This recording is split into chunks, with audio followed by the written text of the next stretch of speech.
Coba fitur dengarkan berita di News Plus aplikasi RCTI Plus.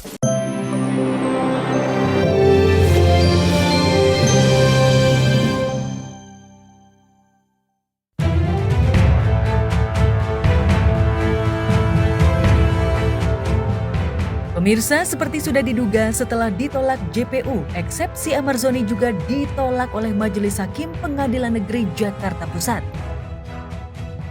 Dalam sidang beragendakan pembacaan putusan selah, pihak Amar nampak pasrah menerima putusan itu dan harus siap dengan sidang beragendakan pembuktian pada pekan depan.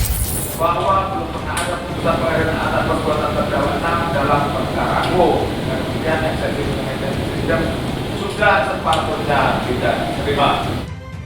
Namun, di balik patahnya strategi hukum pihak Amar, ada kabar yang cukup menggembirakan. Permohonan Amar agar dirinya bisa menjalani sidang secara offline akhirnya dikabulkan oleh Hakim Ketua. Alhasil, pekan depan Amar bisa melepas rindu dengan keluarga, kerabat, serta kekasihnya Dr. Gigi Camelia. Memberikan kesempatan kepada penuntut hukum untuk menghadirkan dulu saksinya. Nanti kalau sudah selesai, baru nanti bersama terdakwa, baru nanti saksi yang mendengarkan dari para terdakwa.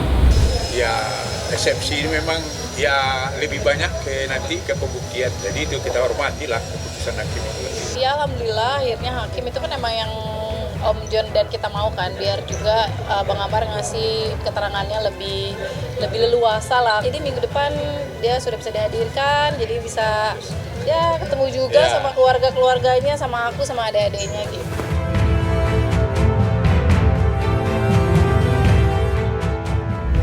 Kita tentunya pasti melaksanakan penetapan hakim karena itu kewajiban dari hukumnya. Karena status tahanannya berada di Nusa Kambangan dan yang berwenang itu adalah pihak Dirjen Pemasyarakatan. Karena statusnya kan narapidana, bukan tahanan. Jadi tentunya kita harus berkoordinasi dulu dengan pihak Dirjen Pemasyarakatan. Kalau teknis pengadilannya otomatis ya harus menurut saya ya tentu dipindahkan ke lapas terdekat. Mudah-mudahan saya berdoa terus kalau Bang Amar itu memang harus cepat-cepat dibawa ke Jakarta. Saya tahu mentalnya seperti apa di sana. Saya nggak bisa ngebayangin ngomong sama tembok yang tadi Mbak bilang itu kan, kayak kena matahari, sinar matahari aja kan kagak gitu kan. Jadi saya takutnya abang saya kenapa-napa sih. Hampir 2 bulan tak memeluk sang kekasih, kerinduan Camelia terhadap Amar seolah sudah sampai ke ubun-ubun. Demi membebaskan Amar lebih cepat, Camelia lebih gercep dari Aditya dan Panji Zoni, adik-adik Amar. Selasa lalu, Adit sempat mendampingi Camelia ke LPSK untuk meminta perlindungan terhadap Amar yang berstatus terlapor sekaligus korban, sekaligus memohon agar Amar bisa menjadi justice kolaborator.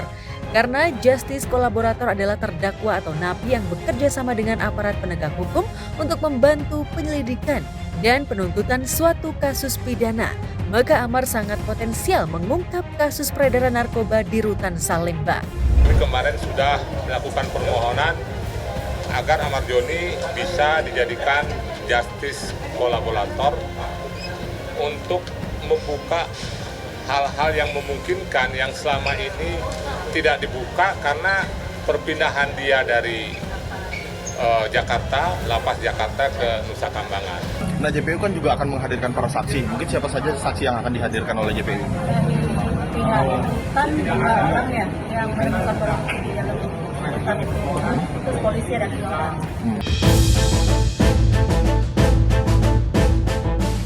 Dengan bantuan pihak Ganas atau Gerakan Anti Narkoba Nasional, Camelia dan keluarga Amar berharap pihak LPSK mau menjadikan Amar sebagai justice kolaborator. Putusan Amar menjadi justice kolaborator diharapkan sudah turun sebelum sidang lanjutan pekan depan. Karena Amar tidak boleh bersaksi di bawah tekanan pihak manapun. Setelah mendapat intimidasi dan pemerasan senilai 300 juta di Rutan Salemba dan LP Cipinang, Amar diduga mengalami serangan mental dan pemerasan di lapas Nusa Kambangan. Sebelumnya saat nekat mencoba menjadi justice kolaborator tanpa surat resmi, Amar malah mendadak dipindahkan dari LP Cipinang ke Nusa Kambangan. Lalu benarkah Camelia juga mendapatkan ancaman dari oknum yang menginginkan Amar mati merana di dalam penjara?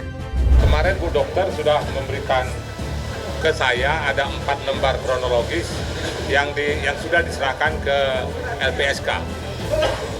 Jadi jangan sampai kesan ada dugaan terindikasi menutup celah apa yang terjadi sebenarnya di dalam kasus Ahmad Joni ini. Kita harap kalau ini terpenuhi, semua tabir bisa dibuka dan permasalahan dugaan peredaran narkoba ini mungkin entry point-nya, pintu masuknya di kasus Ahmad Joni.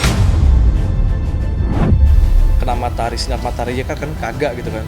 Jadi saya takutnya abang saya kenapa-napa sih gitu.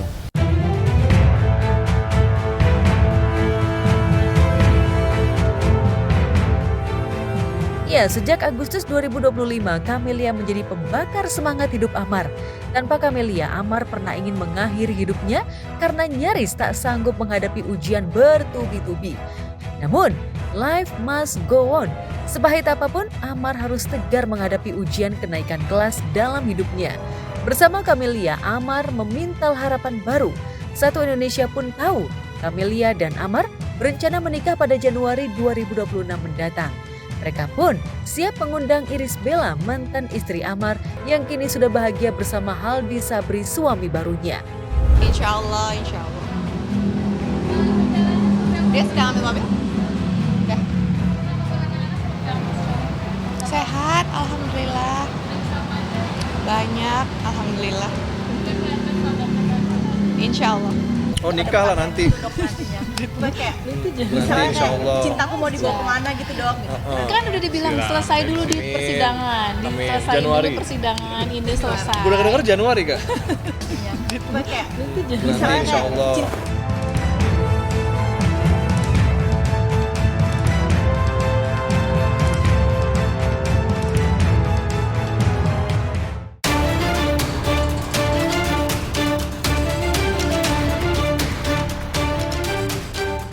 Pengusaha kosmetik yang juga dokter kecantikan papan atas di Indonesia dikabarkan ngemplang dari utang bank. Kabar itu mencuat setelah sebuah akun TikTok @jacksparrow307 rilis video pendek disertai potongan narasi yang menggiring opini bahwa istri atau Mbah Mufid itu punya utang 650 miliar di sebuah bank swasta terbesar di Indonesia. Reza Gladys dinarasikan tidak mampu bayar utang sehingga menjadi buruan debt collector. Kesal karena merasa difitnah, kakak sepupu aktor Krisdiana Baharudin itu seolah nge-spill pemilik akun TikTok yang memfitnahnya itu adalah ABN atau anak buah Nikita Mirzani, musuh besarnya di kasus pemerasan dan perbuatan melawan hukum. kita lihat nanti dan nanti kita lihat kuasa hukum saya yang akan bekerja.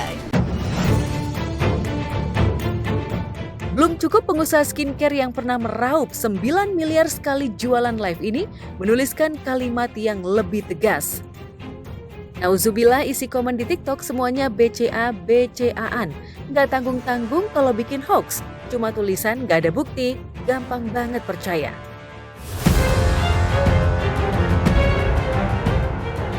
Perseteruan Reza Gladys dengan Nikita Mirzani memang menyeret fans Niki dan para buzzer yang diduga ditunggangi oleh terpidana kasus pemerasan yang divonis 4 tahun penjara dan denda 1 miliar itu.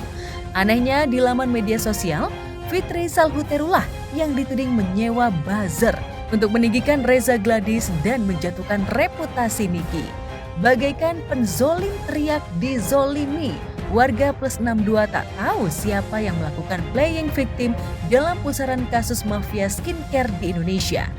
Semua info yang negatif penggiringan opini seperti apa, kita fokus aja, pokoknya kita fokus kepada seluruh customer kita memberikan yang terbaik itu aja. Dan biarkan masyarakat yang menilai, waktu yang akan menjawab.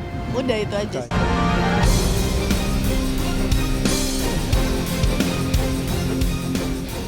Pekan depan, sidang kasus perbuatan melawan hukum antara Niki selaku penggugat dan Reza Gladys sebagai tergugat diprediksi akan bertambah panas.